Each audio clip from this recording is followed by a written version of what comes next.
하나님 말씀 느헤미야 11장 1절에서 6절까지의 말씀입니다. 느헤미야서 11장 1절에서 6절입니다. 한 절씩 교독합니다. 백성의 지도자들은 예루살렘에 거주하였고 그 남은 백성은 제비 뽑아 10분의 1은 거룩한 성 예루살렘에서 거주하게 하고 그 10분의 9는 다른 성읍에 거주하게 하였으며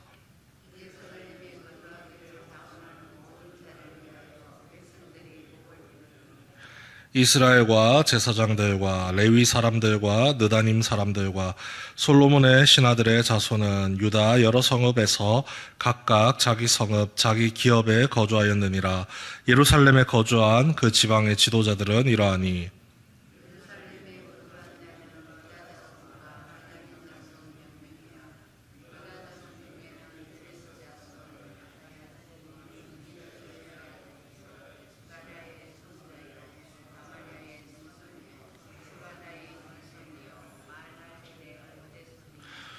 또 마세아니 그는 바룩의 아들이요 골호세의 손자요 하사야의 증손이요 아다야의 현손이요 요야립의 5대 손이요 스가랴의 6대 손이요 실로 사람의 7대 손이라. 예루살렘에 거주한 베레스 자손은 모두 468명이니 다 용사였느니라. 아멘. 느헤미야를 통한 이 성벽 재건이 완료가 되고 이제 사람들이 흩어져 살아야 되는 모습을 보여주고 있습니다. 하나님의 성전 공사 1차 귀환 시기에 이루어졌고 성벽 공사 느헤미야가 사람들과 더불어서 완수를 했습니다. 하나님이 주신 사명을 다 이루었기 때문에 본향으로 돌아온 사람들이 각자의 고향 그리고 각자의 기업으로 돌아가서 살면 될 일입니다. 그런데 오늘 말씀을 보니 자원하여서 이 예루살렘 성전이 있고 성벽이 있는 이 예루살렘에 머물기를 소망하는 사람들이 나타납니다. 2절 말씀이죠. 예루살렘에 거주하기를 자원하는 모든 자를 위하여 백성들이 복을 빌었느니라. 자원하여서 남는 사람들, 독특한 사람들입니다. 본래 자기가 가야 했던 목적지가 따로 있습니다. 각 지파를 따라서 내 조상님들이 뿌리를 내리고 사셨던 그곳으로 가면 됩니다. 그런데 그들의 마음이 거룩한 성 예루살렘에 남기를 원했다는 것이죠. 1절에 이렇게 나옵니다. 백성의 지도자들은 예루살렘에 거주하였고 그 남은 백성은 제비를 뽑아서 10분의 1은 거룩한 성 예루살렘에 거주하게 하고 그 10분의 9는 다른 성읍에 거주하게 하였으며. 이 예루살렘이라는 곳이 굉장히 상징적인 곳이죠. 이스라엘의 수도였던 곳입니다. 그리고 지금은 하나님이 거하시는 성전이 있는 곳이죠. 그렇기 때문에 많은 분들이 이 땅에 머물러 살기를 원했을 것 같지만 실상은 반대입니다. 실제 삶의 영역입니다. 본래 내가 가야 할 곳이 분명하게 정해져 있다는 것이죠. 그리고 예루살렘은 이스라엘의 수도였던 곳입니다. 이 전쟁을 통해서 수도는 본래 많이 파괴가 됩니다. 정복을 당하는 데 있어서 가장 1순위로 정복당하는 대상이 되는 것이죠. 남아있는 기반 시설이 하나도 없습니다. 기껏해야 성전 지었고 성벽 건립했습니다. 그리고 1차 포로 귀환자들이 자신이 살 집을 잘 지어놨습니다. 하지만 그것은 1차 포로 귀환자들에 대한 내용이고 성전을 재건하고 성벽을 재건했던 그 사람들을 위한 시설이 하나도 없는 것이죠. 이렇게 생각하시면 될 것 같습니다. 신도시입니다. 이제 막 아파트 올리고 있는 중입니다. 주변에 뭔가 삶을 위해서 필요한 기반 시설이 하나도 없다는 것이죠. 아이들이 있는데 아이들을 보내야 될 학교가 없습니다. 음식을 사야 되는데 음식을 살 수 있는 마트가 없습니다. 관공서도 없습니다. 아무것도 없는 상황입니다. 물론 하나님을 향한 예배 드릴 수 있는 교회는 멋지게 지어져 있습니다. 주일은 즐겁죠. 그런데 나머지 날들이 너무 불편한 겁니다. 너무 힘겨운 겁니다. 기반 시설이 없다는 것이 이토록 힘든 일입니다.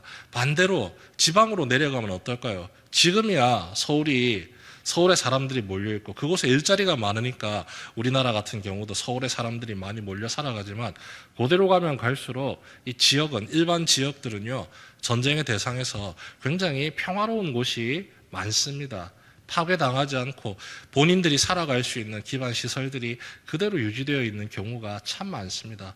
그리고 지금의 사람들의 심리와는 다르게 과거의 사람들은 자신의 조상들이 살았던 곳으로 돌아가고자 하는 욕구가 굉장히 큽니다. 그곳이 내가 나고 자랐던 곳이고 앞으로 내가 지키면서 나아가야 하는 곳이죠. 하나님께서 명령하신 대로 많은 것들을 이루어 나갔습니다. 그런데 이제 이 성전이 지켜지고 이 성전에 사람들이 모여들고 하나님의 거하시는 이 은혜의 땅이 사람들로 북적북적거려야 되는데 전부 다 자기 고향으로 돌아간다고 생각해 보십시오. 북적거려야 될 곳이 텅하니 쓸쓸하게 비어버립니다. 성전을 짓고자 했던 목적, 성벽을 짓고자 했던 목적, 그 모든 목적이 다 잊혀지게 되는 것이죠. 그래서 하나님께서 이곳에 많은 사람들이 살기를 원하셨습니다. 그리고 이스라엘의 지도자들 역시 스스로가 먼저 내려놨습니다. 내 고향으로 갈 수 있지만 나는 이곳에 이 거룩한 땅에 머물면서 이 자리를 지키겠습니다.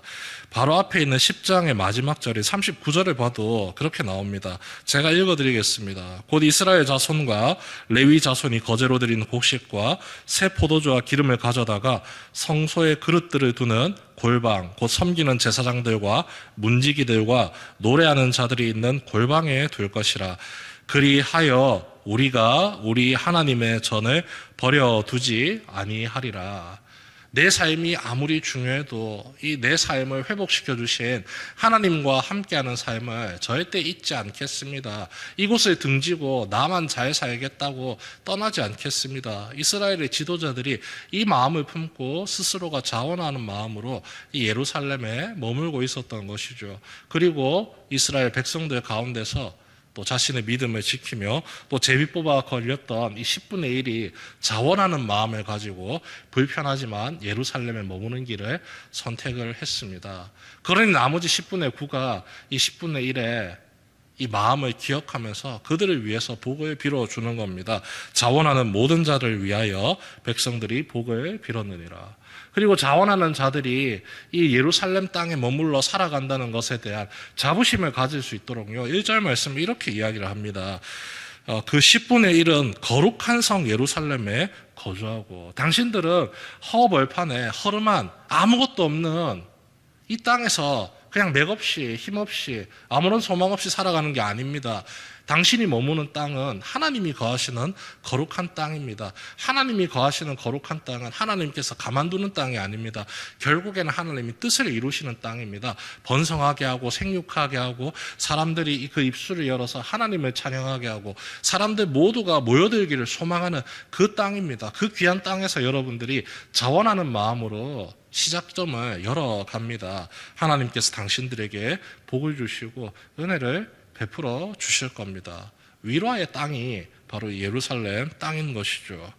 그래서 그들이 하나씩 하나씩 차분하게 일을 이어가는 겁니다. 학교도 짓고 집도 짓고 시장도 짓고 필요한 것들을 지어가면서 앞으로 이 땅에 하나님의 영광이 임하시는 이 땅에 많은 사람들이 모여들어서 함께 하나님을 찬양하고 함께 하나님으로 말미암아 기뻐하는 삶을 기대하면서 준비하는 땅이 이 예루살렘 땅인 것이죠. 그런데 또 한 가지 문제가 있습니다. 예루살렘은 한 나라의 수도였기 때문에 굉장히 넓습니다. 넓기 때문에 정말로 많은 사람들이 함께 살면서 읽어야 되는 땅인데 돌아온 백성들 그리고 거주하면서 머무는 백성들의 수가 너무 작다는 게 문제입니다. 사람의 수가 작다는 것은요, 적의 침략에 대응하기가 너무 힘들다는 것을 의미합니다. 오늘 말씀, 읽은 말씀 6절을 보시면요, 이렇게 나옵니다. 예루살렘에 거주한 베레스 자손은 모두 468명이니 다 용사였느니라. 힘을 가지고 있고 정규적인 훈련을 받아서 언제든지 적들과 맞서 싸울 수 있는 훈련된 군인이었던 존재라는 겁니다. 언제든지 위험이 닥쳐오면 이 땅을 지키기 위해 자기의 목숨을 내바칠 수 있는 그런 희생정신을 가진 용사들이었다는 사실이죠. 언제든지 이 땅은 죽음의 땅으로 변할 수가 있습니다. 그런데 하나님을 향한 믿음 하나만을 가지고 이 땅을 지키기 위해서 이 땅에 머물러 사는 사람들이 468명입니다. 이 사람들뿐만 아니라 성경을 더 읽다 보면 14절에 이렇게 나옵니다. 제사장 가문의 사람입니다. 제사장 가문의 사람이라면 하나님을 예배하고 찬양하고 하나님께 영광 돌리는 일에 집중을 해야 되는데 그들 가운데서도 큰 용사들이 128명이나 있습니다. 용사들이 정말로 중요한 입장에 있는 것이죠. 군대가 반드시 주둔해야 되는 땅, 그들이 한시도 놓치지 않고 눈코 뜰 수 없이 주변을 살피면서 이 머물러 있는 백성들을 지켜야 하는 땅이 이 예루살렘입니다. 결코 예루살렘에 산다는 것이 평안하거나 위로받거나 은혜가 되는 것이 아니라 무엇이든지 새로운 시도를 자꾸 해나가야 되는 힘겨운 땅이고, 이 땅을 날마다 목숨을 걸고 지켜야 되는 참 살기 어려운 땅입니다. 하지만 그곳에 하나님이 거하고 계십니다. 하나님께서 은혜를 베푸십니다. 하나님께서 함께 하시면서 힘과 능력과 지혜를 더해 주시고 무엇보다도 미래에 대한 소망의 마음을 끊임없이 심어주십니다. 자원하는 마음으로 그들이 남았기 때문에 하나님이 책임지셔야 되는 입장에 있는 것이죠. 그래서 사람들이 그들을 향해서 복을 빌게 만드십니다. 앞으로 나아가는 모든 여정길 가운데서 하나님이 함께 하시면서 그 찬양했던 그 목소리에 반응하시면서 그 땅을 풍성하게 충만하게 은혜가 넘치고 많은 사람들이 모여 살기를 원하고 소망하는 땅으로 이루어 가실 것입니다. 그 말씀을 의지하면서 이스라엘 백성들이 살아갔듯이 오늘을 살아가는 우리도 주님이 나와 함께 하심이 결코 입 바른 소리가 아니라 나와 함께 하시면서 비록 지금 당장은 힘겹고 어렵고 주님과 함께하는 삶으로 말미암아 고난이 주어지고 핍박이 주어질 수 있지만 미래를 바라보면서 우리가 나아갑니다. 그 거룩한 삶을 통해서 주님이 나를 채워주시고 주님이 나를 도와주시고 결국에는 지금은 내가 수많은 사람들로 말미암아 손가락질 받고 때로는 비난을 받고 아픔을 경험하지만 결국에는 주님께서 구원의 손길을 베푸시고 은혜의 말씀을 선포해 주셔서 그 사람들이 나로 말미암아 함께 하나님의 은혜를 누리게 하시고 함께 주님이 베푸시는 소망을 꿈꾸게 하심을 믿고 의지하면서 우리가 매일의 삶을 기도하며 나아가는 것이죠. 모든 사람들이 하나님을 믿고 의지하는 모든 사람들이 우리가 서로를 위해서 복을 빌어주며 기도하며 나아갑니다. 하나님의 품에서 거하기를 소망하며 믿음을 지키기 위해 불편한 삶을 기꺼이 감당하기를 자원하는 자들이기 때문입니다. 그 누구보다도 하나님께서 우리를 응원하시고 위로하십니다. 주님의 사랑의 손길을 온전히 부여잡고 주님이 약속하신 믿음의 길을 굳건히 지키며 하나님과 함께 거하기를 소망하며 기도하는 이 아침 되시길 주님의 이름으로 축원합니다.